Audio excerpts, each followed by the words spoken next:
પપ્પા તમારા વિડીયોમાં કીધું હતું ને કે તમારી વાર્તા કે હોય કહી દે ને. જો કહી દો છે ને, હું તને વાર્તા કહું છું. થોમસ આલ્વા એડિસન એક ઇંગ્લિશનો એક સાયન્ટિસ્ટ હતો, બરાબર. એણે છે ને ટ્યુબલાઇટ ને બલ્બ ને બધા આવે ને એની શોધ કરી, બરાબર.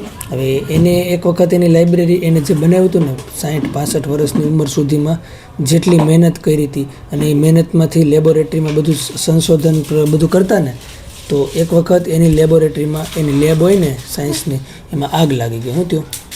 એની 60-65 વર્ષની મહેનતના જેટલી પણ કાગળિયા હતા ને એ બધા કાગળ ઉપર આગ લાગી ગઈ અને એની બધી જ મહેનત પાણીમાં વહી જતી હતી, બરાબર.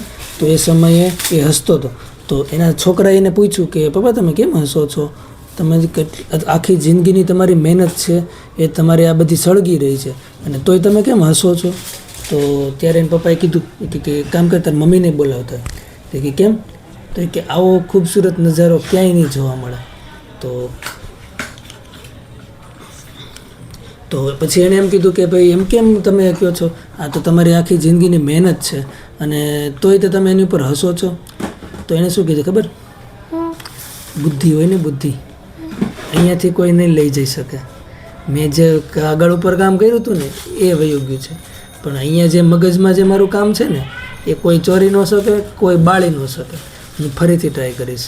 એને 10,000 અલગ અલગ પ્રયત્નો કર્યા ત્યારે લાઇટની ટ્યુબલાઇટની શોધ થઈ, લેમ્પની, બરાબર છે.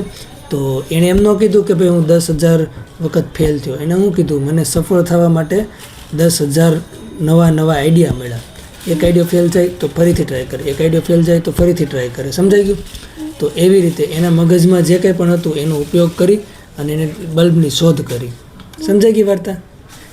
એટલે આ વાર્તા ઉપરથી શું શીખવા મળે? કે બુદ્ધિ હોય ને, બુદ્ધિ અહીંયાથી કોઈ ચોરી ન શકે, કોઈ બાળી ન શકે.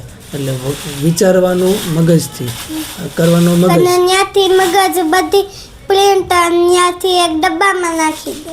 આપણે મગજની અંદર જે ડબ્બો હોય ને એની અંદર બહુ બધું રહે. માણસ જન્મે ત્યારથી તે મરે ને ત્યાં સુધીની બધી યાદ અંદર સ્ટોર થયેલી હોય. એટલે માણસ જ્યારે વિચારે ને ત્યારે આપણે ટીવી જોતા હોય ને એમ બધું સામું દેખાય. સમજાઈ ગયું? ઓકે, હવે આપણે બીજા વિડીયોમાં તને પાછી નવી કંઈક વાર્તા કરીશ. ઓકે? અને આ વિડીયોને લાઈક કરો, શેર કરો અને સબસ્ક્રાઇબ કરો.